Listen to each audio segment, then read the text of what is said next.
देखो, सबसे पहली बात हमारी कमजोरी क्या है?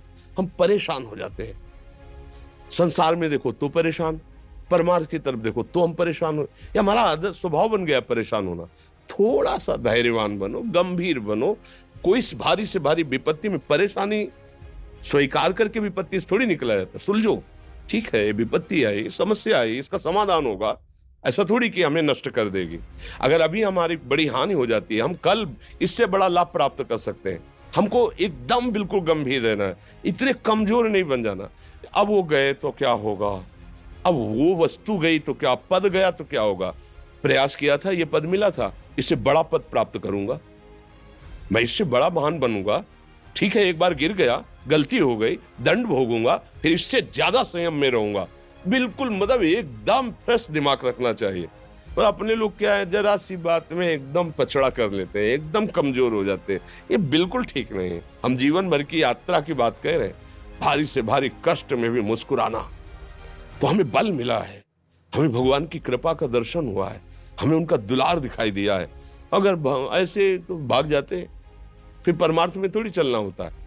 आज जो आप सुन करके लाभ लेने की चेष्टा कर रहे हो ना, ये केवल प्रवचन नहीं है, ये जीवन है। अगर ये जिए ना होते ना, तो ये इसका प्रभाव नहीं पड़ता, फिर वाणी का प्रभाव नहीं पड़ता। हम इसीलिए कहते हैं, जैसे आप लोग एकदम परेशान हो जाते हैं जब बोलो, क्या हमसे ज्यादा परेशानी होगी? दोनों किडनी खराब, दवाई लाने के लिए पैसे नहीं, पानी रखा है हम उठ के पी नहीं सकते, भीषण शरीर में कष्ट, भीषण बुखार, क्योंकि किडनी फेल, जरा में बुखार, खाने को क्या, रोटी मांग के लाओ। अगर वहां सब्जी मिलती तो लाल मिर्च ऐसी पड़ के मिलती थी कि वो पा नहीं सकते थे। आप सोचो, पानी लाना है तो मुझे लाना है, पीना है तो मुझे पीना है। अगर मैं हारता तो कहां पहुंच जाता, क्या स्थिति होती? नहीं, मरना है, पर कदम पीछे। कोई दिन ऐसा नहीं जिस दिन सेवा ना की हो, जिस दिन सेवा ना गए हो। गुरु जी की सेवा में जाना है, पहले अपने को स्वस्थ साबित करना है, नहीं वो सेवा नहीं लेंगे। तुम बीमार हो, तुम कष्ट में हो, ऐसे उनकी दृष्टि बड़ी शांत है। उनकी सेवा की, आके लेट गए। फिर हिम्मत की, अपनी श्री जी की सेवा की, मधुकरी नहीं गए, 3-3, 4-4 दिन भोजन नहीं गए, पर सेवा नहीं छोड़ा, दिनचर्या नहीं छोड़ी।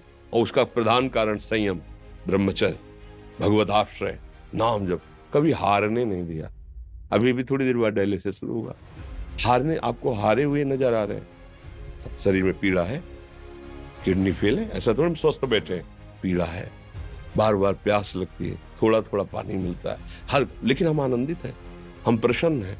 हम लड़ाई में हारे नहीं हैं, ना हारेंगे, हम जीत चुके हैं। हम अपने मालिक के भरोसे में अपना सब बात, तो वो, ये हम अपनी बड़ाई नहीं बता रहे, हम आपको बता रहे समस्या। सोचो, तुम्हारे पास तो माँ है, भाई है, बहन है, परिवार है, कोई ना कोई तो है ना। मेरा किसी ने कभी जीवन में ध्यान भी नहीं दिया। क्यों? बचपन से बाबा जी बन गए, किसी से प्यार नहीं, किसी से संबंध नहीं, कोई जानकारी नहीं, हम कहाँ हैं, वो कहाँ है, किसी से कोई मतलब नहीं। अच्छा, जवान साधु कौन श्रद्धा करे? कभी गांव जाने की हिम्मत नहीं पड़ती कि रोटी मांग ले, पता नहीं लोग क्या सोचेंगे, क्या भावना कर ले। हम दरवाजे पे खड़े हैं, क्या कैसी भाव, जो हमारे सामने आकाश वृत्ति से आया यौवन अवस्था में, वही पाया, अन्यथा भूखे रह गए। जब हम हर समय अपने को विवेक के द्वारा सावधान रखे, तो हम कभी निराश नहीं हुए, कभी उदास नहीं हुए, कभी ऐसा नहीं लगा कि यार हम दुखी, कभी नहीं लगा। उसी का फल है कि उस सुख का संकेत मिल गया जहां दुख की निशानी भी नहीं है। वही उसी के बच्चे हो, हम सब उसी धातु से बने हुए हैं। हम इतना क्यों परेशान हो जाते हैं? हम ये देखते हैं, अपने लोग थोड़ी बात बिगड़ गई परेशान, नहीं बिगड़ी तो बिगड़ जाने की संभावना में परेशान है। आज सुख है, लेकिन कल सुख छिन जाएगा, तो हम आज के सुख में सुखी ना होकर कल के दुख की आने की संभावना में हम भयभीत हो। मतलब क्या हमारी सोच रह गई? हमको इतना बलवान बनना है कि सुख और दुख दोनों हमको छू न सके। भारी से भारी सुख की व्यवस्था है तो अहंकार नहीं, हर्षित होकर किसी का अपमान न करे कि हम धनी, हम पदाधिकारी, अमुक।